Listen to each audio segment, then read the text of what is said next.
Ash fell like slow, dark snow, and the sky tore itself open. The rip was not a scar so much as a mouth, blue light folding in on itself, whispering in a language that sounded like storms. He came through it at an angle, a black comet with a heart that pulsed blue. He struck the spine of a ruined hablock, ricocheted, landed in a crater of melted roadway. For a breath there was only the hiss of settling heat and the distant thump of artillery. Then he stood, and the city saw him. He moved with a measured grace that did not belong to this place. Obsidian armor hugged muscle like rivers hug stone, a constellation of faint energy veins threading his suit. He flexed his fingers and the claws slid out with the restrained certainty of a promise. Smoke drifted aside to reveal what the sirens had been warning about. Figures the size of myths, armor black-red and wet with sacrament, shouldering chain-fed bolters that growled like dogs that had learned language only to curse it. Chaos Marines fanned across the boulevard with priest snarls under their helmets, each footstep denting the world. The nearest heretic fired first. The kinetic hammer of the bolt was greedy, but the black suit was greedier. It drank the momentum, swallowed it into a quiet that glowed along his ribs. He tilted his head slightly, as if listening to something no one else could hear, then stepped forward. The second shot, the third, he let them all come. The energy built inside his chest like a drumbeat held for too long. He struck without shouting. A spin, a cut. Claws severed the feed belt of a bolter. A heel crushed a throat behind ceramite. He was a rhythm and the street learned it fast. When the squad tried to brace as one, he released the stored violence in a blossom of blue. Heatless shock rolled out of him and lifted giants off their boots as if some invisible hand had decided to play with toy soldiers. The bodies hit the tarmac together. Silence cracked afterward, the kind of hush that belongs to churches and disaster sites.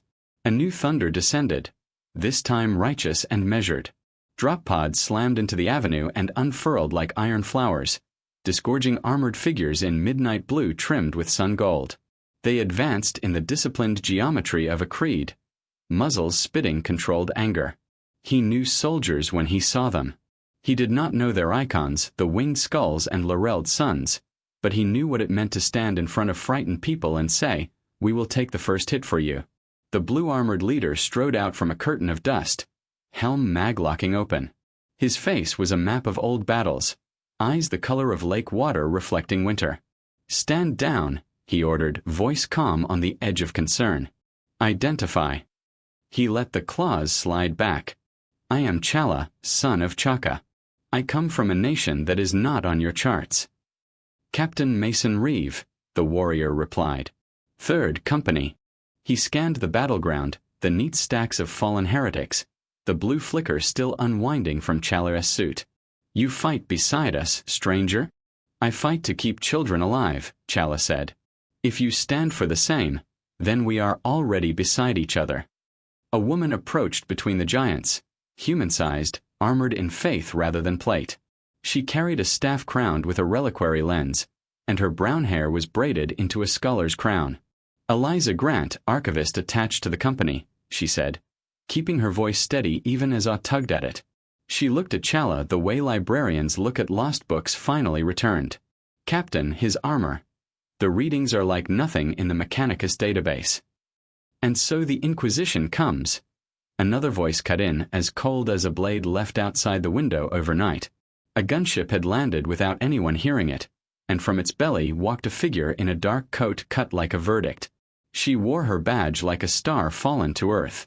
"Inquisitor Dana Holt," she said. "By my mandate, all anomalous entities are to be contained." Chala did not bow. He had knelt in life where kneeling mattered, at graves, at bedsides, before ancestors and newborns. He watched the way Holt watched him, assessing not just the threat but the idea. That told him more about her than her title.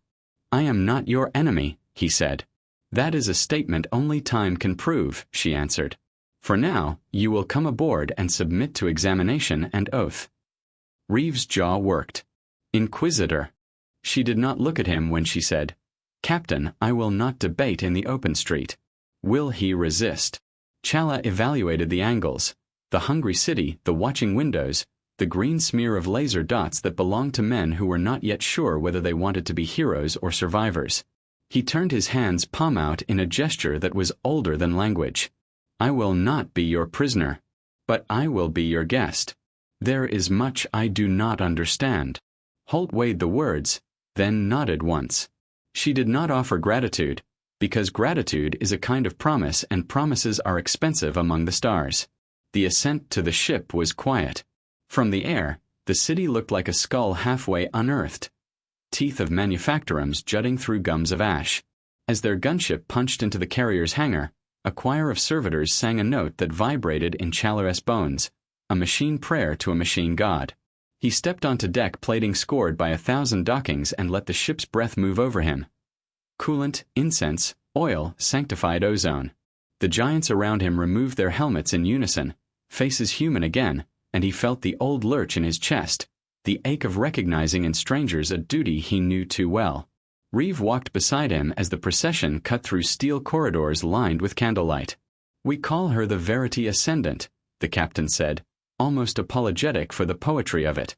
She's saved cities that couldn't pronounce her name. Names are for the living to say, Challa replied. The saved will find a way. The Strategium was a cathedral of light where maps floated like stained glass. Hollow runes painted the world below in veils of threat, arterial routes pulsing red, hive spires flickering as if breathless. Eliza Grant nudged a console and threw up an image of the anomaly that had delivered him. The rift looked like a wound, trying to remember how skin works. Inquisitor, Grant said, unable to keep the excitement from her scholarly cool. His armor isn't sorcery. It's elegant physics. It absorbs kinetic energy and redistributes it. I've never seen efficiency curves like this. Devils can quote equations, Holt said. But she listened, and Challa noticed. Whatever he is, Reeve put in, he saved my men. And he did it without turning a city block into a crater. A klaxon cut across the room like a whip crack. Red icons multiplied over the hive called karamis, coalescing into a sigil that translated to trouble in any language. Warp breach. The Walvox spat frantic prayers from ground units and the flat scream of civilians who had already run out of words. Holt didn't raise her voice to be heard. Everyone simply got quieter. We deploy. She looked at Challa last. The choice hung there like a held breath. He thought of a golden city that should be under a different sky and of a boy running toward a soundless explosion because people were there and he was a person who could help. He nodded. The drop pod was a coffin painted like a sermon. He seated himself opposite Reeve and the squad, felt the clamps bite, the floor hum. The Marine to his left, broad shoulders, nose broken in a way that said a brother had done it in practice, offered a gauntlet fist. Quinn Hale, he said, Midwestern vowels inside a mountain. Welcome to the bad idea. Challa touched fist to fist. All good ideas start as bad ideas standing in the wrong light. The pod screamed through atmosphere. Heat clawed at the hull. The retrothrusters hit and the floor leaped up with ugly affection. The doors blew. They ran. Karamis was a coliseum of soot. Demons were washing out of the rift like ink poured into water, shapes that made the air around them forget what temperature should be. Reeve's orders cracked over Vox. The squad moved as one organism, and Challa slid into their rhythm as if he'd trained with them for years. They laid down fire in disciplined walls. He danced the edges, unmaking what their bolts did not finish, redirecting stray blasts into his chest to feed the blue. A woman with a child was trapped behind a fallen tram. Challa read the angles in a blink. 2 demons between, a third on the right like a bouncer letting sin past the rope. He sprinted, vaulted the tram, took a blast square to the sternum and felt it bloom into the reservoir. He landed on the first demon with both feet, tore the second's throat with a brief opinion, and drove his claws into the third to pin it long enough for a Marine to ventilate its skull. He scooped the child and handed her to the mother in one motion that felt practiced from lifetimes. The mother looked up at him through ash and terror and said thank you without saying it. He nodded back without nodding. Note ahead. Eliza's voice came thin but urgent over Vox, writing jump lines piggyback on machine prayers. Something anchoring the rift, coordinates marked. The plaza they entered looked like a saint's heart cut open. At the center pulsed a lattice of bone and stolen rebar, a geometry that hurt to call geometry. Challa traced the pattern as he ran, mind flipping through possibilities the way fingers flip prayer beads. He saw where to cut. "Hold them," he said to Reeve, and did not wait for permission. He moved with certainty now, the particular calm of a doctor who knows where the artery lies. He carved a clean path through dirty monsters, slid between two bolts that would have broken another man's spine, placed his hand against the node's shivering surface and let the suit sing. The pulse he triggered was not rage but refusal. The lattice imploded with a sound like grief inhaling. The sky peeled back. The rift cinched as if a seamstress had grabbed a mouthful of fabric and yanked. For a moment the stars were visible the way they are from mountaintops where your breath feels like it belongs to history. Reeve stood beside him afterward, helm off, hair sweat-glued, breath a measured saw. Around them, the squad reloaded without thinking about it. Professionals don't leave their guns empty just because the music stopped. Civilians peered from archways and shattered windows, eyes huge, whispering the new name that had traveled faster than sound: Panther. Inquisitor Holt arrived last, flanked by stormtroopers who still smelled like the drop. She holstered her sidearms slowly, as if the act itself might offend some nearby god. "Useful," she said, which for a woman like her was the same as a medal. She studied him the way surgeons study charts before the risky cut. "Understand this. Power here is a mirror. Everything it shows you of yourself, it doubles and sells to your enemies. The more you help, the more you will be accused. Are you prepared for that?" He looked past her at a little boy holding a sister's hand too tight, at a Marine adjusting his aim down so his silhouette wouldn't frighten a mother, at a street that would one day fill with market stalls again if someone kept standing in front when the shooting started. He let the claws slide back into their housings with a soft mechanical sigh that sounded for a second like relief. "I have been accused in softer worlds for less generous reasons," he said. "I will stand." Holt's eyes flickered. A decision scratched itself into the ledger behind them. "Then we move to the next fire," she said, turning toward the gunship as sirens thickened anew. "And we see whether you are the kind of miracle that breaks a city, or the kind that teaches it to breathe." He followed them into the roar, unaware that somewhere above, in a cold room studded with auspex candles and machine saints, a message had already left the ship under Holt's seal. Two orders that contradicted each other like twins who'd chosen different gods. Observation. Termination. The galaxy excelled at teaching people to make both at once. On the way up the ramp, a tiny hand tugged his gauntlet. The boy from the plaza stared at his reflection in shiny black. "Are you a Primarch?" the child asked, words wobbling with a courage that deserved medals. Chala bent, visor dimming so the boy could see his eyes. "I am something less and something more," he said. "I am someone who will try again tomorrow." The ramp closed, and the city slid away beneath them, and the sky, torn, mending, torn again, waited with its endless litany of tests. The Verity Ascendant drifted through orbit like a wounded angel. Below, the world of Aurelia 9 burned in patches. Cities flickering like dying embers, the smoke twisting upward to feed the black clouds that never stopped moving. From the command decks, it was beautiful in the way storms are beautiful, when you are far enough away to forget they kill. Chala stood alone before the viewport. The glass curved around him like the inside of a cathedral dome, showing the whole wounded planet turning slowly underfoot. His reflection looked back, obsidian armor cracked with faint blue light. In that cold mirror, he did not see a king. He saw a survivor. Behind him, footsteps clicked, deliberate, measured.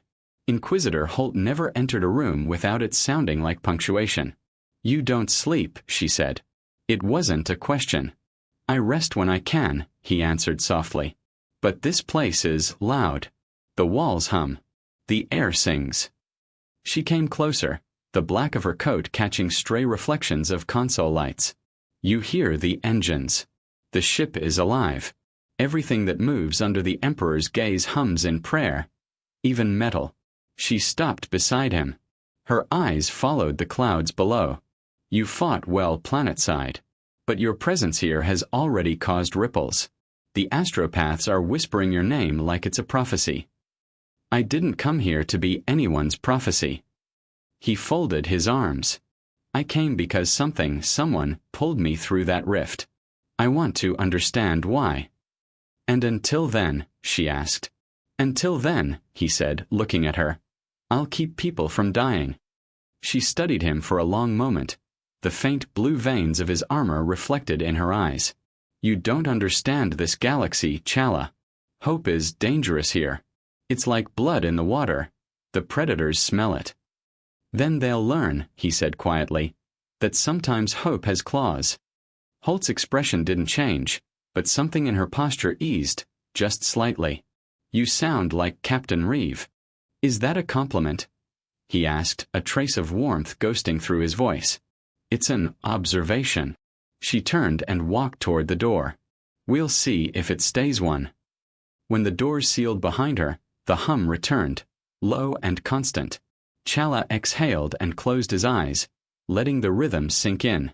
It was not so different from Wakanda's pulse, the steady vibration of energy through vibranium, alive beneath the soil. For a moment, he almost heard the distant drums of home. The memory broke when a softer voice cut through the chamber. You miss your people. Eliza Grant stood at the console, her face lit by pale green readouts. She had been working silently, data streams running down her forearm from a wrist terminal.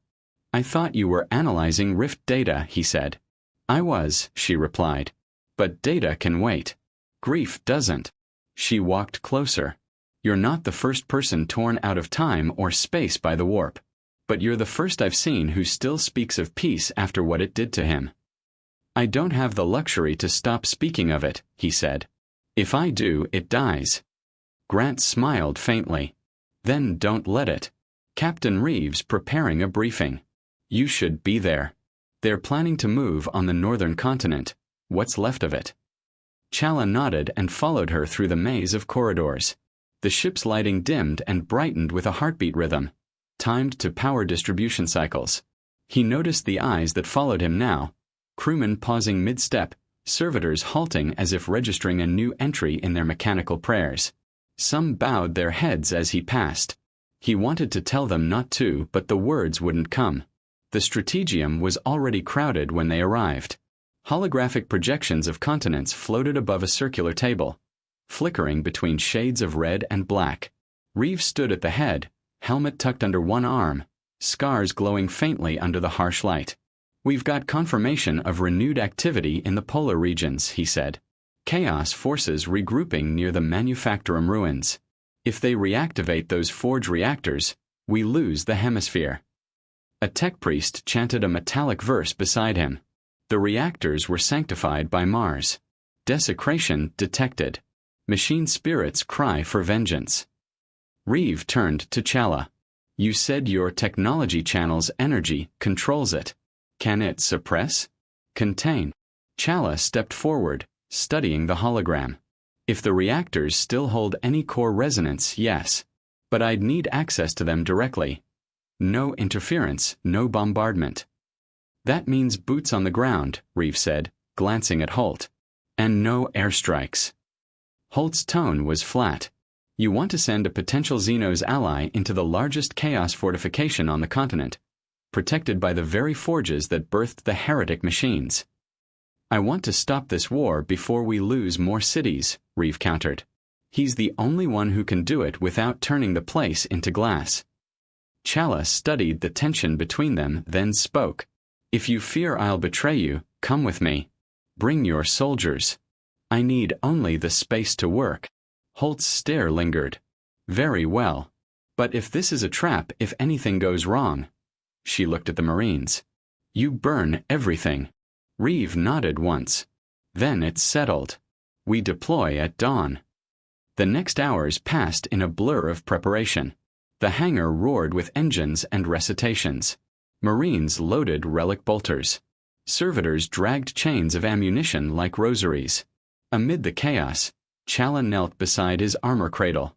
He pressed his palm against the suit's chest plate, and it opened with a sigh. Inside, a faint holographic pulse flickered, a memory recording, one of the few fragments the Rift had carried with him. A younger voice spoke through static. His sister, Shuri. If it ever activates outside Wakanda, that means you found trouble. Or it found you. Just remember, vibranium is not what makes you powerful. It's what reminds you of who you are. He shut the hologram before anyone could hear. The armor sealed around him, whispering to itself in Wakandan tongue. When the dropship detached, the sky burned violet.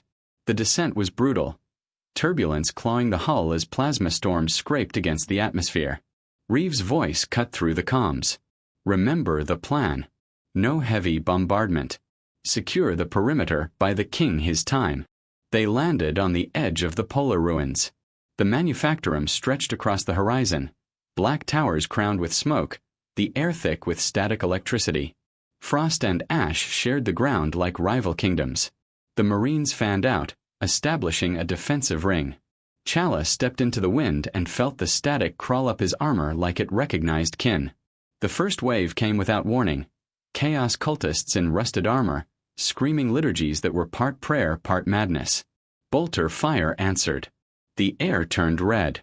Chala moved like shadow between the bursts, every strike a flash of blue light. He absorbed impact after impact, redirecting it into sonic bursts that shattered metal and bone alike. The Marines fought at his side, disbelief turning into rhythm, rhythm turning into trust. Reactor core ahead, Grant's voice crackled over Vox. But the signature's unstable. You've got less than 10 minutes before meltdown sequence completes. I'll handle it, Chala replied, already moving. He ran through corridors of fire, past burning sigils, until the chamber opened before him. A cathedral of metal and energy. The reactor pulsed like a heart, chains of plasma feeding into twisted idols of iron and flesh. He leapt across the platform, claws finding purchase on the walls. He tore through cables, felt the energy fight him, bite him, then yield. For a moment, he became a conduit, channeling the reactor's fury into himself, into stillness. His suit glowed blinding blue. The ground trembled. The chaos symbols blackened and died. Outside, the Marines saw the light explode from the forges, a wave of radiant energy washing over the battlefield and silencing every corrupted machine. When it faded, there was only wind and the sound of falling debris. Reeves' voice broke through the comms. Panther, report. Chala's voice came back low but steady. The heart of their fire no longer beats. Grant's laughter echoed faintly in the channel. Then the world breathes again. Holt's transport arrived last. She stepped through the ruins, her boots sinking into soot. You risked every life here, she said, standing before him, face unreadable. And somehow you saved them all. That makes you either a genius or a problem.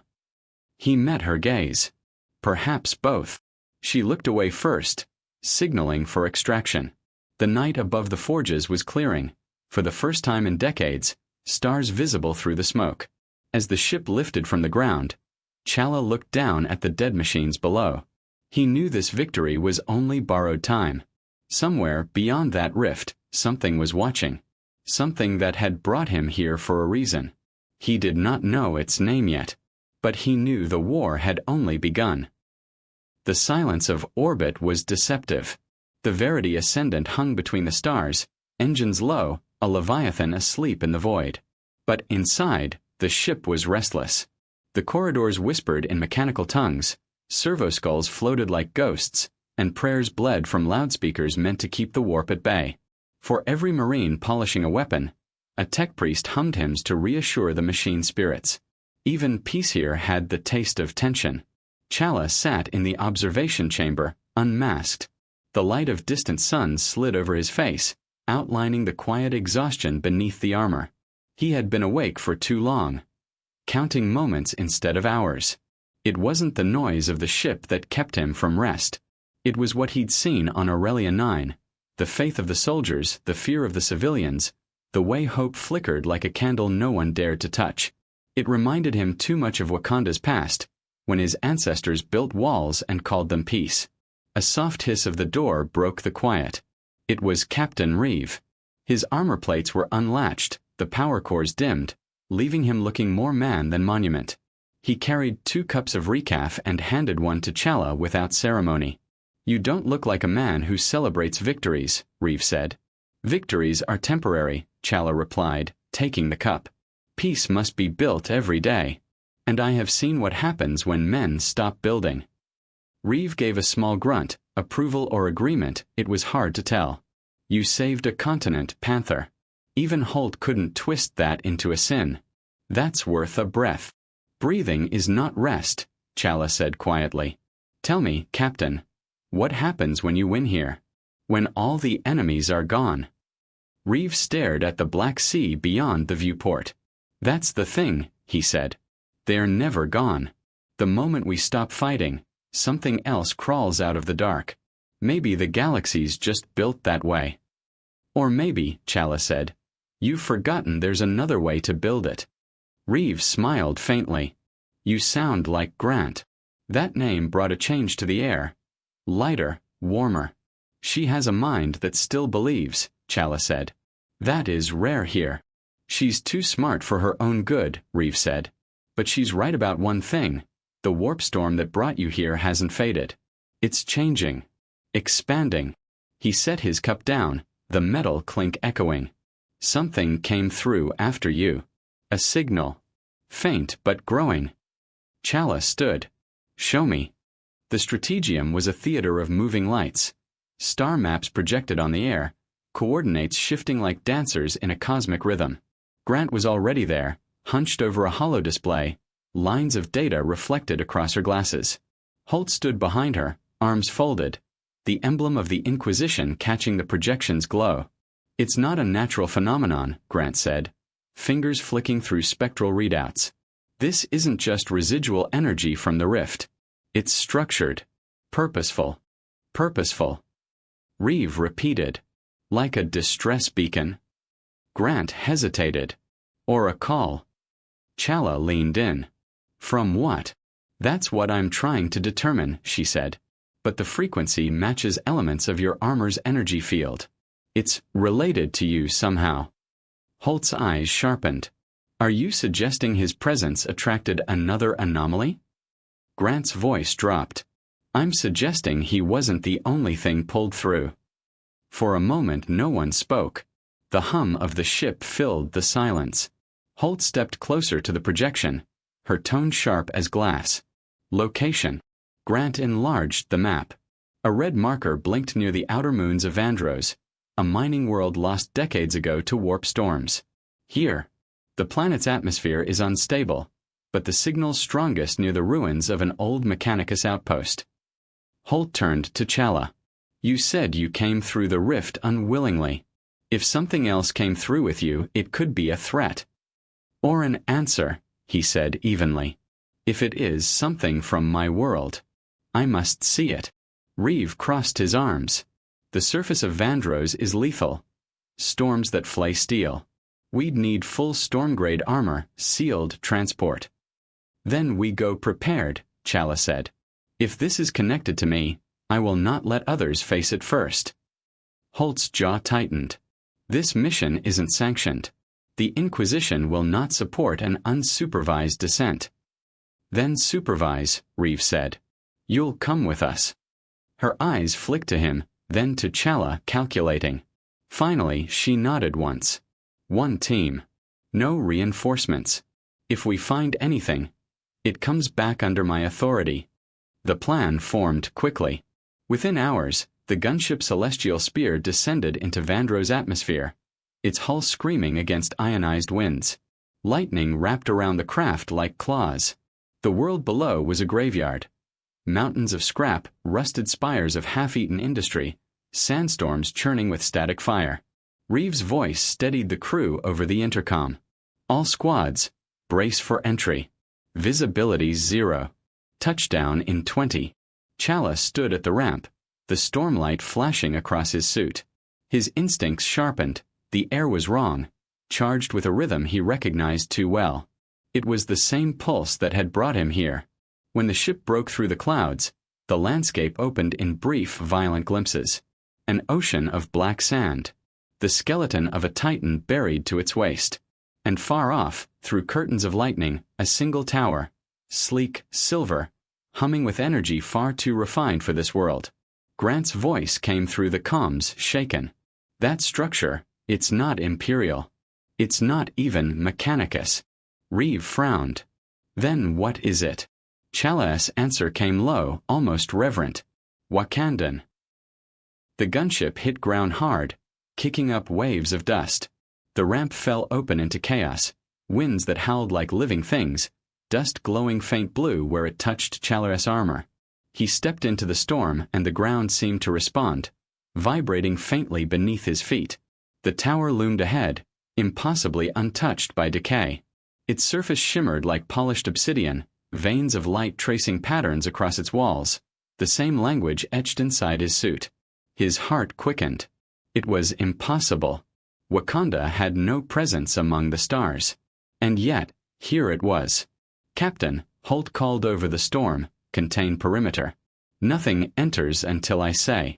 Reeves signaled his men, their heavy boots sinking into sand that crackled with energy. Grant stayed near Chala, eyes wide behind her lenses. If that's really from your world. Then someone else was sent here, he said. Or something meant for me. They approached the base of the structure. The door was seamless, but as Chala raised his hand, his armor responded, the blue lines along his suit glowing brighter. The tower answered. A pulse rippled through the air, and the entrance unfurled like petals of metal light. Inside, the world changed. The storm's roar vanished, replaced by a deep, resonant hum. The interior was pure vibranium, walls pulsing with stored energy, the air warm and alive. Holograms danced faintly in the dark, showing glimpses of Wakandan symbols mixed with something corrupted. The designs twisted, fractured, like someone had tried to merge Wakandan technology with something from the warp. Grant whispered, "This shouldn't exist." Chala moved deeper, past relics of machines that looked almost familiar but wrong, sharp where they should have been elegant, cold where they should have been alive. In the center of the chamber floated a sphere of energy, contained by vibranium arcs. Inside it, something flickered, a shape, human in form but indistinct, like a shadow trapped in lightning. Reeve raised his weapon. "Is that?" The figure turned. For a heartbeat, its eyes met Chala's through the light, eyes that were his own. The reflection spoke with a voice broken by static and rage. "You left us." The containment field pulsed violently. The room shook. Holt shouted orders, Marines moved to secure exits, and the sphere flared again, brighter, hungrier. The shadow within screamed, a sound that didn't belong to one man but to many, layered over each other like overlapping time. Grant reached for the controls, but the panel disintegrated under a surge of energy. "It's destabilizing." Chala stepped forward, ignoring the warnings. The blue glow along his armor resonated with the sphere's pulse. "If it is me," he said, voice steady, "then I will face what I've become." The figure inside laughed, a hollow echo that chilled the room. "You can't stop what you started. The rift chose you. And through you it will open again." The light exploded outward, flooding the chamber in blue fire. And for the first time since he had arrived in this galaxy, Chala felt fear, not for himself, but for the worlds that might burn if this echo of him was telling the truth. The explosion did not sound like fire or thunder. It sounded like breath being drawn in by something that did not need lungs. The chamber folded inward, light bending, walls rippling like the skin of a drum struck from the inside. For an instant, Chala saw everything in stillness. Reeves' Marines frozen mid-motion, Holt reaching for her pistol, Grant shielding her face, all suspended in blue-white stasis. Then gravity remembered itself. The blast hurled them outward. Dust and shards of vibranium screamed through the air. Chala hit the ground hard, armor locking to absorb the impact, energy flooding through his veins until his vision went black and bright at once.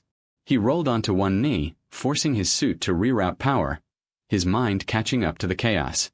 The sphere was gone. The figure, his reflection, had vanished. In its place, a hole spun where the air folded around nothing, a new rift, small but growing. Reeve barked orders through the comms, voice cutting through the ringing static. "Formation Delta. Seal the perimeter. Grant, report." Her voice trembled through the link. "The fields, it's feeding on local energy. It's drawing power from the vibranium lattice. If it keeps going, it'll swallow the whole structure," Holt finished coldly. "And us with it." Chala was already moving. You can't stop it from the outside, he said. The pattern's Wakandan. I recognize the pulse frequency. It was designed to stabilize energy transitions. Someone's twisted it to breach instead. Grant stumbled up beside him, eyes wide with terror and fascination. Then you can shut it down? I can try, he said, but I'll need access to the core sequence. It's inside the flux. Inside that. Reeve shouted, pointing to the churning void that spat arcs of energy across the floor. You'll be vaporized. Chala looked at him once, then at Holt. If I don't, so will your world. He stepped forward before they could stop him. The air screamed as he entered. Vibranium veins along his armor flared, drinking the chaos around him, bending the raw power into rhythm. Every step was agony. Every molecule of his body felt stretched thin, like he was walking through time itself. Memories flickered in the light. Shuri's laughter, his father's hand, the city of Wakanda at sunrise. Then the images twisted. Dark skies, burning thrones, armies of warped shadows wearing his face. The voice returned, low and distorted. You shouldn't have come back. He spun, and the echo stood there. The same armor, the same stance, but wrong. Its light burned red instead of blue, and the eyes behind the mask were hollow. You're not me, Chala said. I'm what you left behind, it answered. The part that wanted to save everything, even when it meant becoming the thing you swore to destroy. They collided like storms. Each strike threw ripples through the void. Blue against red, reality against reflection. The echo moved with his precision, his strength, his rage, but none of his mercy. It struck to break, not to protect. Chala blocked, redirected, let the energy pour into his suit and out through his fists. The feedback loop grew until both were wrapped in halos of opposing light. You don't understand what the rift really is, the echo said between blows. It's not a doorway, it's a mirror, and it shows every world what it could become. Chala gritted his teeth. Then I will make sure this one sees something worth becoming. He caught the reflection's arm, twisted, drove his claws into its chest plate. Sparks of red light bled from the wound, streaking into the swirling void.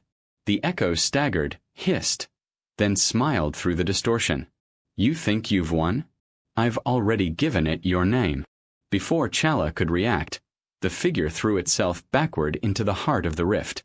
The explosion was silent and blinding. He felt the pull, a gravity deeper than space trying to drag him in. His suit screamed warnings in languages only he and Shuri would know. He planted his claws into the fractured floor, roaring with effort as the light tried to claim him. Then, in a burst of kinetic force, he reversed the charge. Every jewel he had absorbed unleashed outward. The blast collapsed the edges of the rift, sealing it in a violent implosion of blue fire. When the dust settled, the tower was a ruin. Chala lay at the center, his armor dim but intact, the hum of power fading to a whisper. Reeve's Marines picked their way through rubble to reach him. Holt's face was half-shadowed by the flicker of her data slate as she recorded readings. Grant knelt beside him, scanning his vitals. He's alive, she breathed. Heart rate steady. Energy levels depleted but stable. Reeve extended a hand. You've got a bad habit of saving us all, he said, hauling him to his feet. Chala looked at the crater where the rift had been. The edges still shimmered faintly. Not gone, just dormant. It's not over, he said. That thing. It called itself what I left behind. It said the rift shows what worlds can become. Grant followed his gaze. If that's true, it's not just about you, is it? The rift is learning, adapting. It's showing every civilization its reflection. Holt closed her slate. Then we destroy it before it learns too much. Chala shook his head. You can't destroy reflection. You can only change what it shows. The flight back to the Verity Ascendant was quiet. The storm outside had stilled, leaving a silence too complete to trust. Holt sat across from Chala, arms crossed, studying him like an equation that refused to balance. That energy signature you absorbed, we detected it in orbit. It's spreading, fractal. Whatever you fought, its echo is still resonating through the system. Then it's not finished with me, he said. No, Holt replied. It's not finished with any of us. Reeves spoke over the comms. Inquisitor, we're getting warp interference again. Something big just slipped through the outer layers. What kind of something? She demanded. The pilot's voice cracked with static. Multiple contacts. Metallic. Planetfall trajectory. Through the viewport, streaks of red light tore across the black. Dozens, maybe hundreds, falling toward the planet. Each one left a burning trail, each one pulsing with the same color that had filled the tower. Grant's voice trembled. Those aren't meteors. They're ships. Reeves swore softly. Chaos reinforcements. Chala watched the lights split across the horizon, each one landing in a separate quadrant like seeds of destruction. No, he said. Something else. They don't move like warships. They move like carriers. The first explosion hit moments later, a shockwave blooming across the clouds, visible even from orbit. The ship shuddered, alarms blaring through the deck. Holt braced herself against the railing. Report. Surface readings are unstable, shouted a tech. Each impact site is emitting energy consistent with the rift. They're replicating it. Grant's eyes widened. They're building new mirrors. Holt looked to Chala. You said the reflection called itself what you left behind. What if it wasn't speaking just for you?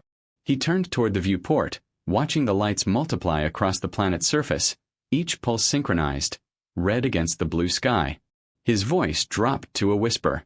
Then it means the rift didn't just take me through time and space. He paused, jaw tightening. It took the idea of me. The silence that followed was worse than any explosion. Outside, the planet of Vandros glowed, red veins spreading like infection through its crust. The echoes of Wakandan design twisted into something unrecognizable. Reeves' voice broke the stillness, hard and cold. Orders, Inquisitor? Holt stared at the burning world below, then at Chala. For the first time, her voice carried something that sounded like fear. We find out how to kill a god made of mirrors. No one moved, no one spoke. Beyond the glass, the red light grew brighter, and deep inside his chest, Chala felt the faintest pulse, the reflection still alive, still watching. And somewhere in the static of the void, a voice whispered in his own tone. Wakanda, forever. The planet Vandros had become a wound in the galaxy. From orbit, it pulsed with unnatural rhythm, veins of red energy webbing across its surface, each pulse echoing the same frequency that hummed faintly inside Chalias' armor. The Verity Ascendant drifted above it like a judge reluctant to pass sentence. Inside, the crew moved in whispers. No one said it aloud, but every man and woman aboard could feel the rift's presence creeping through the metal, a heartbeat that didn't belong to the ship. Chala stood in the armory, the hum in his chest syncing with the one beneath his feet. The vibranium in his suit resonated faintly, alive and uneasy. He traced his claws across the wall, feeling the vibration travel through steel and back into his bones. The reflections had spread. Each impact site on the planet mirrored the corrupted tower they'd destroyed. Each one a new voice in the growing chorus that was calling his name. Reeve entered without knocking, as usual. The captain's armor was freshly repaired but still bore scorch marks like tattoos of survival. He stopped beside Chala, folding his arms. You're still trying to hear it? I don't need to try, Chala said quietly. It's getting louder. Reeve nodded grimly. Holt's mobilizing every asset she can. She's calling for exterminatus authorization. Chala turned sharply. You would burn the entire world? She would, Reeve corrected. To stop whatever this is from spreading. And if she's right about what those towers are doing, replicating that energy linking across systems, then she might not be wrong. If you destroy the world, Chala said, you destroy every answer it holds. Reeve sighed. I figured you'd say that. She's calling a war council in the Strategium. You should be there. The corridors of the Verity Ascendant felt narrower this time. The lights flickered, shadows stretching too long against the walls. Crew members crossed themselves when Chala passed. He knew why. The ship scanners had confirmed it. Every pulse from the planet's surface carried a signature nearly identical to his own armor's energy field. He was no longer just a stranger among them. He was the key to their fear. When the doors opened to the strategium, the argument was already burning. Holt stood at the center of the holographic projection, eyes sharp, hands clasped behind her back. Around her, officers and priests from other Imperial vessels appeared as flickering holoforms, each speaking in clipped, grim tones. "The infection is planetary," one said. "Every hour it spreads another kilometer." Another voice cut in. "Then why hesitate? The Emperor's will is clear. Purge the corruption before it spreads." Reeve slammed his gauntlet fist against the table. "You'll turn 500 million lives to ash." "They're already dead," a third voice snarled. "We're just pretending they aren't." Holt silenced them with a single raised hand. "Enough." Her gaze swept the room, landing on Chala. "The data confirms what we feared. The energy spreading across Vandros originates from the same vibranium resonance as your armor. Whatever you faced in that tower, it wasn't just a reflection. It was a seed. And now the planet is the soil." Chala stepped closer, his presence commanding the space without force. "Then let me go back.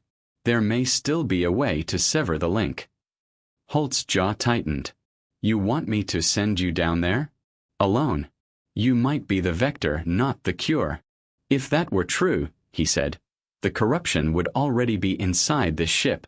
That made even the priests pause. Holt looked at him for a long moment, the argument flickering behind her eyes. "You'd be walking into a nest of unknown entities. We can't even track them. Every sensor fails near those towers." "Then it is good I do not need sensors," he said, and turned to Reeve. "You'll come with me." Reeve blinked. That wasn't a request, was it? Chala's silence was answer enough. Hours later, the gunship roared into the red clouds over Vandros. This time there was no lightning, just steady, throbbing light beneath the storms, like the planet itself was breathing. Reeve checked his weapon systems while Grant adjusted her field scanner beside them. Holt's voice came through the comms from orbit. "You have 12 hours before I initiate bombardment. After that, we cleanse the system." The ship touched down on a plateau overlooking one of the new towers. It rose hundreds of meters into the air, spiraled metal twisted with bone, faintly glowing with red and blue light interwoven. The sight made Chala's stomach tighten. "It's learning faster than I feared," he said. "It's blending vibranium resonance with warp matter." Grant's scanner chirped. "The energy fields, harmonizing. It's trying to match you." "That's what it's always done," Chala said. "Mirrors imitate before they devour." They advanced into the structure. The interior was alive. Walls breathing, cables pulsing with light. At the center, a familiar hum vibrated through the floor, deeper now, almost a heartbeat. Chala moved toward it instinctively, every sense focused on the rhythm. The deeper they went, the more the air changed. It grew warmer, denser, filled with whispers that weren't in any language. The Marines behind Reeve shifted uneasily. Then the whispers stopped. The hum deepened into a voice. "Welcome back." The voice came from everywhere and nowhere. The walls rippled. Light gathered, forming the shape of the reflection again. Chala's double, perfectly rendered, standing in the heart of the chamber. Its armor burned crimson where his was blue, its movements sharp and wrong. "You shouldn't have come," it said. "The rift chose evolution, not exile." "I didn't come to argue with ghosts," Chala replied. "I came to end what you've started." The reflection tilted its head. "And you misunderstand. You are the beginning. You are the seed. This galaxy worships death and calls it salvation. You could have given it balance, but you chose to save it instead. You speak of salvation as if it is sin. Because it is," the reflection hissed. "Every world you save dies slower. Every enemy you spare grows stronger. This universe doesn't need kings or saviors. It needs gods who will not hesitate."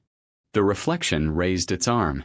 The floor split open, and figures rose from the light, armored shapes, each a hybrid of vibranium and chaos, their designs twisted versions of the panther's form. Their eyes glowed the same red as the towers. Grant gasped. They're clones. No, Chala said. They're echoes. Reeve raised his bolter. Then let's quiet them. The room erupted into violence. Bolter rounds tore through the air, explosions flashing like lightning trapped in glass. The echoes moved with impossible precision, mimicking Chala's style, countering every strike before it landed. Each one carried fragments of his strength, his speed, his mistakes. Chala fought through them, his claws slashing arcs of blue light through red armor. Each kill sent ripples through the air, but for every echo that fell, another stepped from the walls. They were endless. Copies born from reflection. Reeve fought beside him, gun overheating, shouting orders through the storm. We can't hold this line. Grant's voice cut through the chaos. The central node, it's feeding them energy. If you overload it.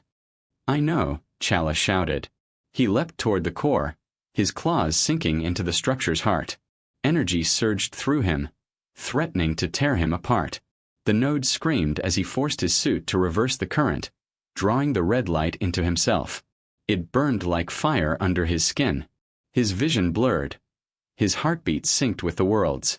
The echoes faltered, flickered, then fell, shattering into dust and fading screams.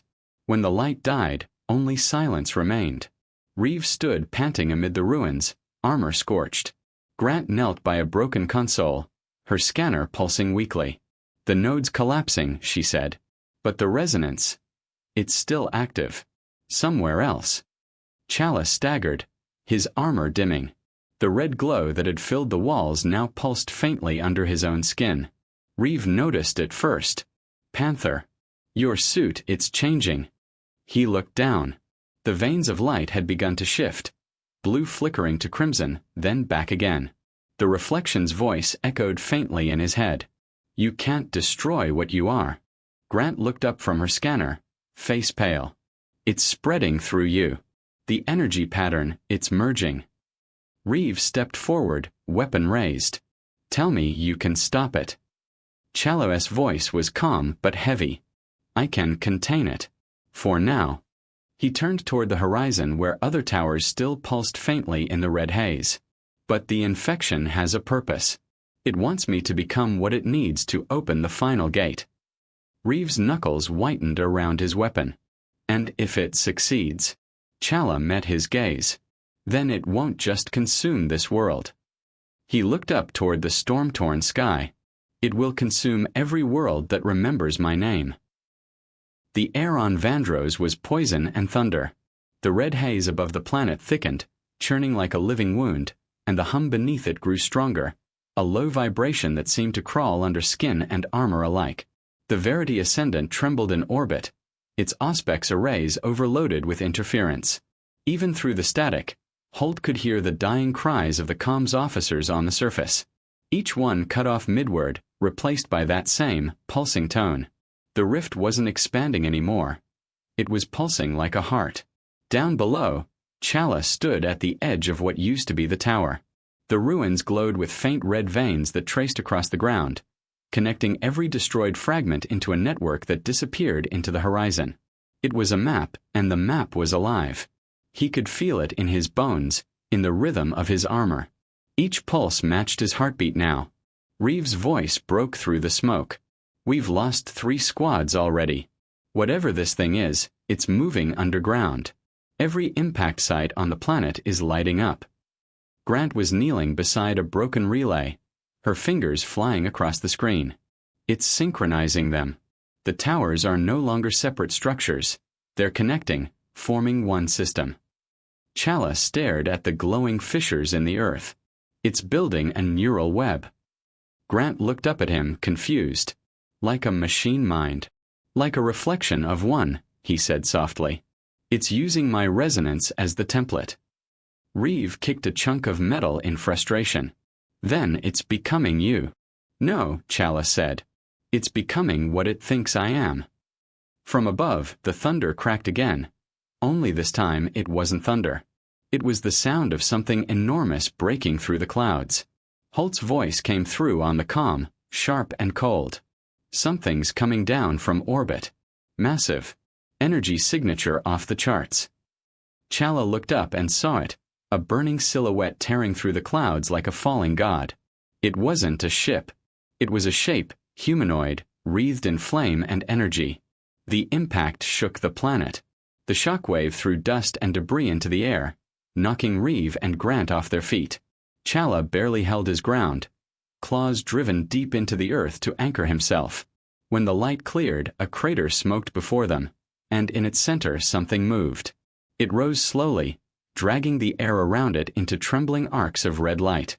The armor it wore was a twisted echo of the Black Panther's, sleeker, heavier, lined with pulsating veins that throbbed like arteries. Its mask was identical, but the eyes burned crimson, and its voice, when it spoke, was distorted and terrible. "I told you, brother," it said. "You cannot run from yourself." Reeve lifted his bolter, but Chala raised a hand. "Stand down." The reflection stepped forward. Every motion sent tremors through the ground. "You still cling to the idea of mercy," it said. "In this galaxy, mercy is weakness. You saw what they are. Zealots, tyrants, killers. They deserve the fire we can bring." Chala stood still. "I will not burn what can still be saved." The reflection laughed, a hollow metallic sound. "Then I will do what you cannot." It raised a hand, and energy rippled across the horizon. The veins in the ground flared red, spreading faster, brighter. Far in the distance, towers began to rise again, rebuilt from debris, grown like bone and steel under invisible command. Reeve swore under his breath. "It's reconstructing the entire system. We'll be buried alive." Grant shouted over the rising wind.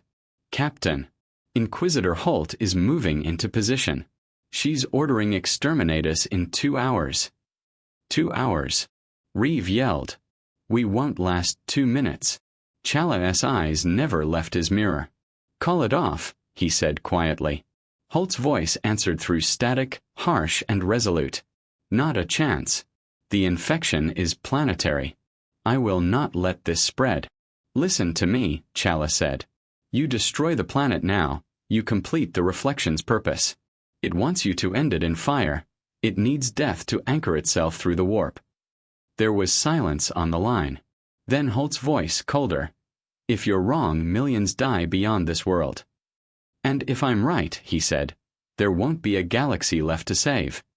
The reflection spread its arms. "You hear them. Even now they turn on you. You are a tool to them, nothing more." It stepped closer, energy rippling from its chest like heat waves.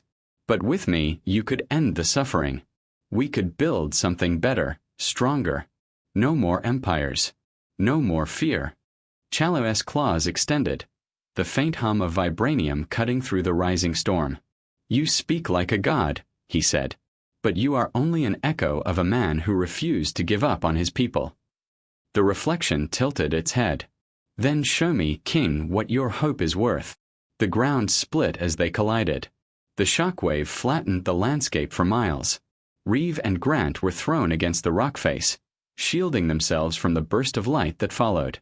Blue and red lightning twisted through the air, spiraling skyward like a storm tearing itself apart. The battle raged across the crater, claws clashing, energy roaring with every strike. Chala's movements were precise, efficient. The reflections were pure fury, driven by rage and conviction. Each blow carried the weight of every mistake he'd ever made. Each counterstrike was a denial of what he could have become. "Every world will end like Wakanda," the reflection spat. "And you will fail them all." "I do not fight to win," Chala roared, striking with a surge that shattered stone beneath their feet. "I fight to protect." Their suits pulsed in unison, light merging, energy spiraling upward into a single blinding pillar. Grant screamed into her calm. "The readings are off the scale. They're tearing the planet apart." Reeve dragged himself upright, gripping his bolter. "Can he survive that?" Grant's voice cracked. "No one can." Inside the light, Chala drove his claws deep into the reflection's chest. "You are not me," he said. "You are everything I refuse to be." The reflection's voice broke apart, dissolving into static. "You can't destroy me." I am you. Then I will carry you, Chala whispered and released the energy. The explosion was silent. The shockwave rolled across the planet, flattening towers, silencing the red glow in an instant. When the dust settled, Chala lay at the center of the crater, armor cracked, his glow faint but still blue. The reflection was gone. Reeve and Grant reached him minutes later. He's alive, Grant said, her scanner shaking in her hand. But his vitals. I'm fine, Chala said, voice hoarse. He pushed himself up, looking at the ruined horizon. The red light was gone, but the silence it left behind felt wrong. It's quiet. Reeve knelt beside him. You did it. Chala shook his head. No. I contained it. But the energy didn't die. Grant frowned. Then where did it go?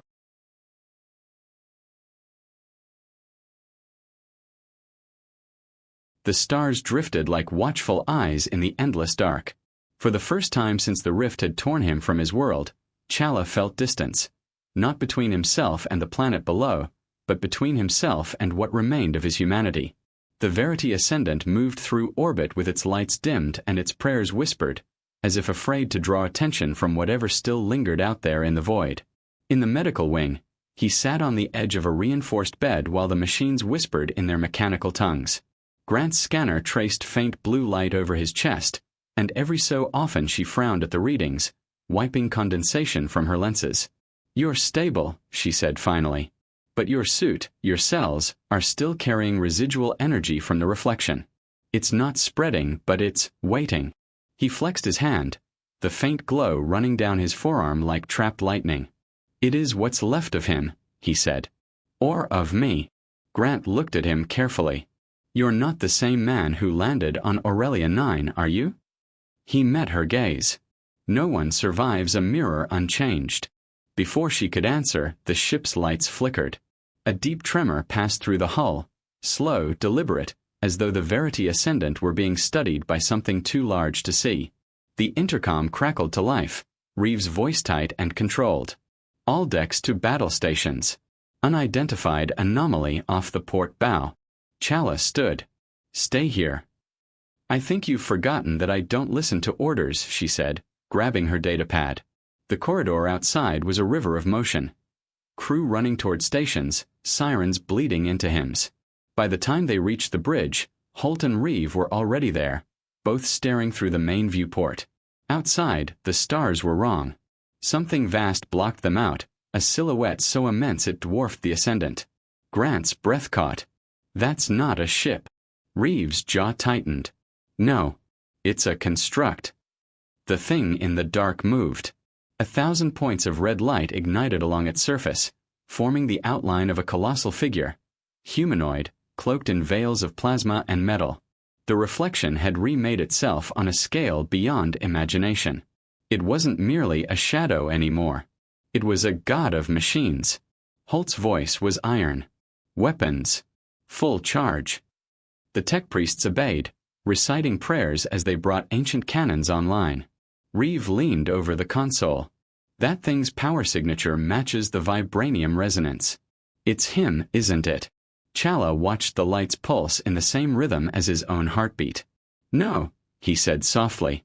It's what the reflection became after leaving the planet. Then what does it want? Grant asked. The answer came not from him, but from the ship itself. The comm screamed, feedback flooding every channel. A voice spoke through the interference. Comm measured in Chala's own tone, magnified 1,000-fold. Children of a dying galaxy. I offer you rebirth. Your gods have abandoned you. Your emperor is silent. Let me show you what perfection looks like. The bridge went dead quiet. Reeves' hands clenched on the console. It's broadcasting system-wide. Every Imperial ship is hearing this. Holt turned toward Chala, her expression unreadable. You said you contained it. I did, he said, his voice low. But I didn't kill it. It learned from me. Then finish it, Holt said. Because if you don't, I'll burn half the sector to make sure it doesn't spread. Chala didn't answer. His gaze stayed fixed on the window, where the massive figure drifted closer. With every kilometer it moved, smaller ships, Imperial and Heretic alike, went dark, their power signatures snuffed out as if swallowed whole. The reflection wasn't attacking. It was absorbing. Grant's scanner buzzed wildly. It's rewriting the warp frequencies. Every ship it takes becomes part of its network. Reeves' voice was raw. A planetary infection wasn't enough. Now it wants the stars. Chala turned away from the window, walking toward the exit. Holt called after him. "Where do you think you're going?" "To end this," he said. She followed him into the corridor. "You'll never reach it. Its energy field would crush a dreadnought. You'd need a ship made of," she stopped, realization dawning. "Vibranium." He gave a small nod. "There is one left." "The Wakandan construct on Vandros?" He looked back at her. "Buried, not destroyed. My reflection built the towers to learn. It built the seed to ascend." Holt stepped closer, lowering her voice. "If you go down there again, I can't pull you out." "I do not expect rescue," he said. "Only time."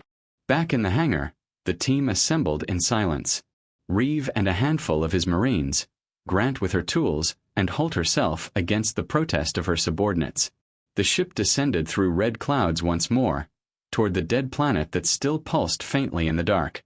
The landing zone was the same crater where Chala had faced the reflection, now cracked open like a tomb. At its center lay the buried remains of a ship unlike anything else in the galaxy. A sleek vessel of black metal streaked with veins of blue, its surface humming faintly like the skin of a sleeping beast. Grant approached it reverently. "It's Wakandan. But different, older, maybe even pre-royal age. This design predates recorded history." Chala placed a hand on the hull. The metal rippled at his touch, responding to him like a heartbeat to its pulse. "It knows me," he said. "It remembers home." Reeve glanced at Holt. "And you think this thing can reach that God up there?" "It won't reach it," Chala said. "It will resonate with it. The reflection and I share the same code, the same song. If I can reach its core frequency, I can make it see me again, not as an enemy but as what it came from." Holt crossed her arms. "And if it refuses? Then I will end the song." The ship opened like a flower awakening after centuries. Inside, light flooded the air, a soft blue that warmed the skin, not the cold of machinery but the glow of memory. The controls were organic, shaped to human touch. It wasn't a machine, not entirely. It was alive, the last child of Wakanda's impossible dream. As they took their positions, Reeve looked at Chala. "You sure about this?" He smiled faintly. "I have never been sure of anything. But I have always been certain of why." The engines roared to life. The ship rose from the crater, shedding dust and ruin, climbing toward the stars where the reflection waited. From the Verity Ascendant, the construct's shadow loomed larger by the second, its red light spreading across the void like dawn turned inside out. When the Wakandan craft broke through the clouds, its blue light cut across the darkness like a blade. The reflection paused, its colossal head turning toward it, as if recognizing itself. The comms flared again. "Chala," it said, the voice echoing from every direction. "You survived." He stood at the heart of the ship, hands on the living console. "You learned to build gods," he said. "But you forgot why men build at all." The reflection's red glow pulsed brighter. "You will join me. You are already within me." "No," he whispered. "You are within me. And I will bring you home." He pushed both hands against the console. The ship responded, its light growing fierce, harmonizing with the red pulse of the reflection. The two rhythms collided, weaving together until the stars trembled. The void itself seemed to inhale. Grant's voice came faintly through the comms. "He's sinking their cores. If he pulls it off, he might neutralize it." "Or fuse with it," Reeve finished grimly. Inside the living ship, Chala felt the boundaries dissolve. His mind brushed against the reflection's vast consciousness, a storm of memory, rage, and loneliness. The voice that had once sounded like his own now spoke in 1,000 tones, every one of them asking the same question. "Why do you still fight for them?" He answered without words, only thought, a memory of Shuri's laughter, of his people building instead of destroying, of the boy who had tugged his gauntlet back on Aurelia 9 and called him a hero. The reflection hesitated. Its red light flickered, then dimmed, replaced by something like confusion. "I don't understand," it whispered. "You forgive them." "I choose them," Chala said, "even when they do not deserve it." For a moment, silence stretched between them, an infinite breath caught between destruction and mercy. Then the stars themselves began to bend. The stars folded inward like eyes closing, and the void pulsed between them, alive, listening. The reflection's vast shape towered ahead, its red glow dimming and flaring like a heart caught between beats. The Wakandan craft floated in its shadow, small but burning blue, its light cutting clean through the dark. The two beings, the man and the god, were tethered by invisible threads of memory and power, their frequencies colliding in a war older than words. Inside the ship, Chala stood perfectly still. Every nerve, every cell vibrated with energy. The living walls hummed under his palms, syncing with his pulse, translating his will into light. The reflection's voice seeped into his mind again, layered, vast, unending. "You can't hold me," it whispered. "You're only flesh. I am what comes after." Chala closed his eyes. He saw Wakanda, not the one he'd left, but one that might still exist somewhere beyond the stars. The morning light breaking over the golden city, the laughter of children echoing through the market streets, the hum of vibranium deep beneath the earth.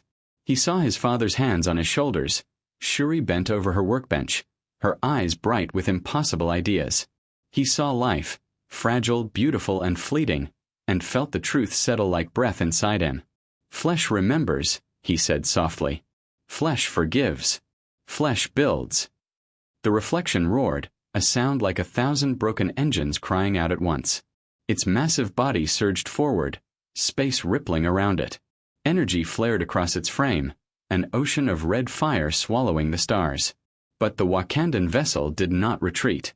Chala placed both hands on the console and let the ship sing. The blue light spread outward, growing sharper, brighter, weaving itself through the red storm.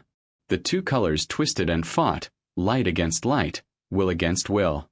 The comms filled with static, and Reeves' voice cut through it, shouting from the Verity Ascendant above. "Chala, whatever you're doing, it's tearing the fabric apart. Pull back, damn it." He didn't answer. He could feel the reflection's rage turning into confusion, confusion into fear. The entity lashed out, trying to pull him in, trying to merge. Every time it touched his mind, it saw his memories. Not his power, but his love, his weakness, his choices. Every failure he had endured and still stood from. "Why do you fight this?" The reflection hissed, its tone cracking. "You could make a universe where no one suffers. You could fix everything." "I will not fix what must learn," he said. "If you end pain, you end growth. If you end choice, you end life." The reflection's form began to fracture, the smooth planes of metal and light breaking into shards of crimson energy. "You're killing me. I'm freeing you." The ship's hull began to splinter, the living metal peeling back like petals in a solar wind. Grant's voice broke through the comms from orbit, panicked. "His energy output is off the scale.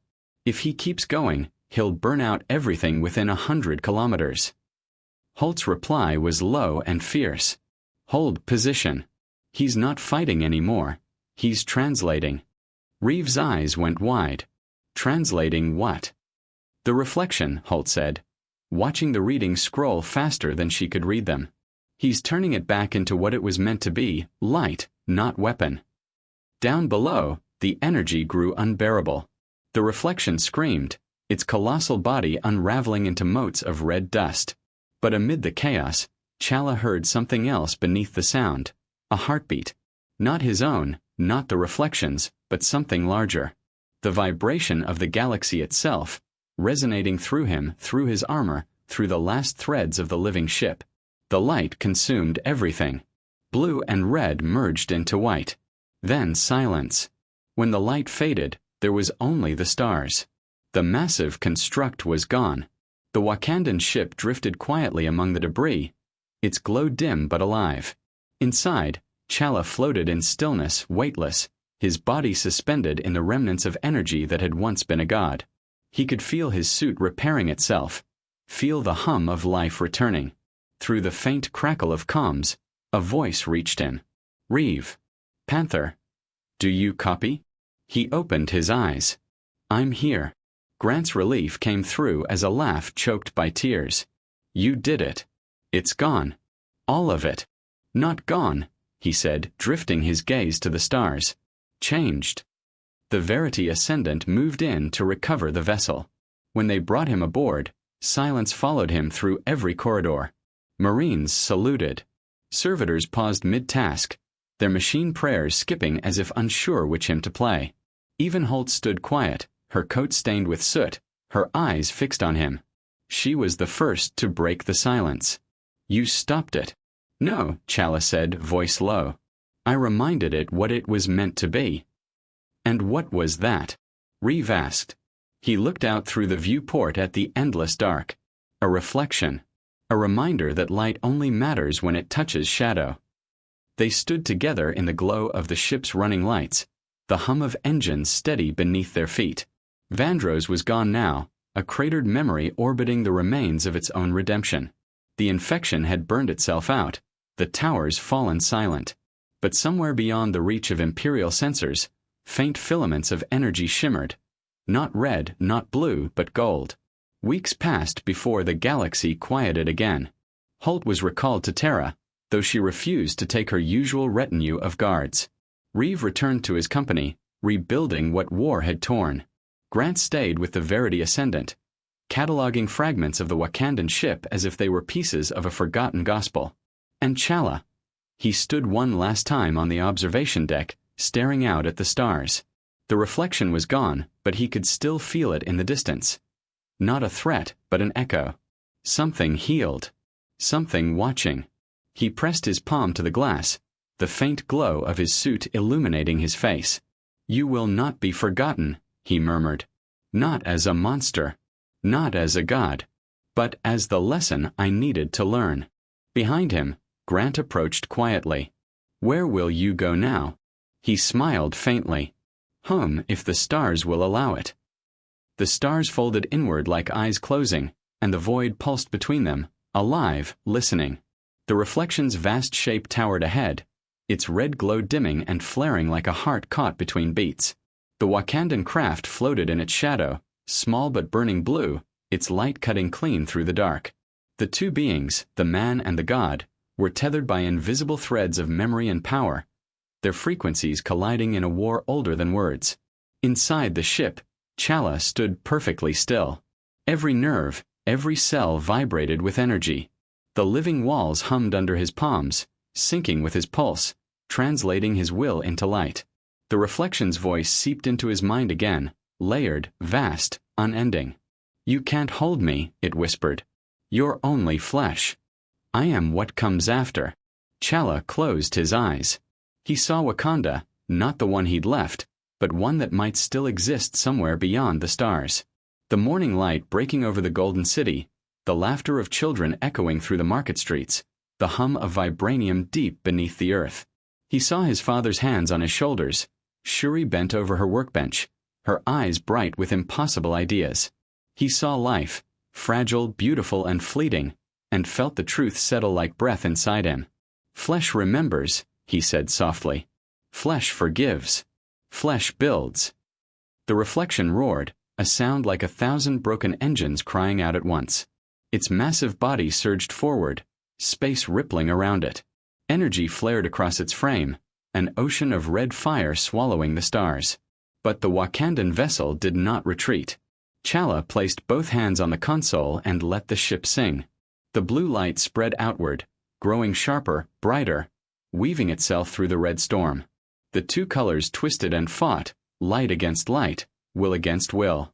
The comms filled with static, and Reeve's voice cut through it, shouting from the Verity Ascendant above.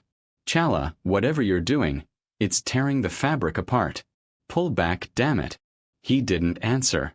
He could feel the reflection's rage turning into confusion into fear. The entity lashed out, trying to pull him in, trying to merge. Every time it touched his mind, it saw his memories. Not his power, but his love, his weakness, his choices. Every failure he had endured and still stood from.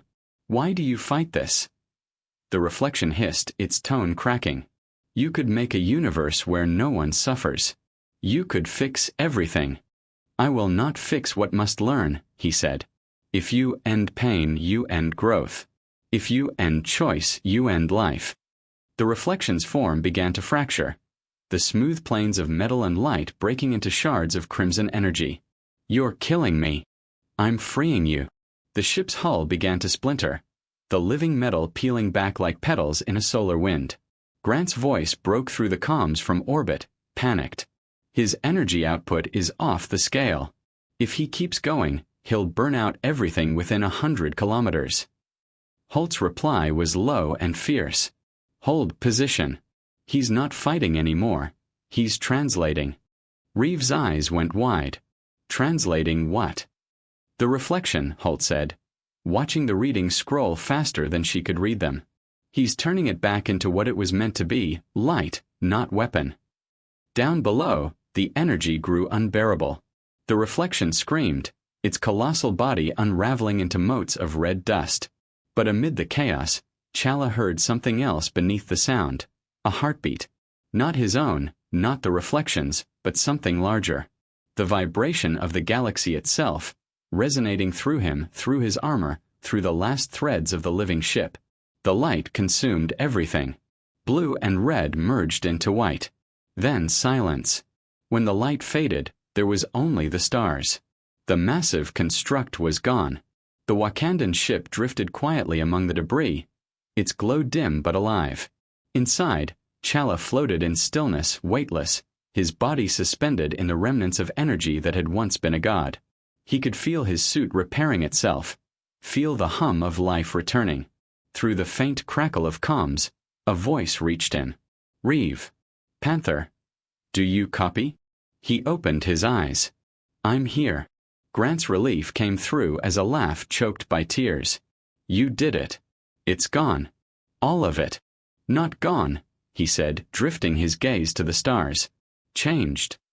The Verity Ascendant moved in to recover the vessel. When they brought him aboard, silence followed him through every corridor. Marines saluted. Servitors paused mid-task, their machine prayers skipping as if unsure which hymn to play. Even Holt stood quiet, her coat stained with soot, her eyes fixed on him. She was the first to break the silence. You stopped it. No, Chala said, voice low. I reminded it what it was meant to be. And what was that? Reeve asked. He looked out through the viewport at the endless dark. A reflection. A reminder that light only matters when it touches shadow. They stood together in the glow of the ship's running lights, the hum of engines steady beneath their feet. Vandross was gone now, a cratered memory orbiting the remains of its own redemption. The infection had burned itself out, the towers fallen silent. But somewhere beyond the reach of Imperial sensors, faint filaments of energy shimmered. Not red, not blue, but gold. Weeks passed before the galaxy quieted again. Holt was recalled to Terra, though she refused to take her usual retinue of guards. Reeve returned to his company, rebuilding what war had torn. Grant stayed with the Verity Ascendant, cataloging fragments of the Wakandan ship as if they were pieces of a forgotten gospel. And Chala. He stood one last time on the observation deck, staring out at the stars. The reflection was gone, but he could still feel it in the distance. Not a threat, but an echo. Something healed. Something watching. He pressed his palm to the glass, the faint glow of his suit illuminating his face. You will not be forgotten, he murmured. Not as a monster. Not as a god. But as the lesson I needed to learn. Behind him, Grant approached quietly. Where will you go now? He smiled faintly. Home if the stars will allow it. And if they don't, then I will make a new one. The engines flared, and the ship turned toward the dark horizon, cutting a single streak of blue through the void. Far away, in the heart of another galaxy, a ripple of gold light shimmered briefly across the warp, like a heartbeat that refused to stop. And in the silence that followed, somewhere between realities, a voice. Soft, familiar, eternal, whispered through the dark. Wakanda forever.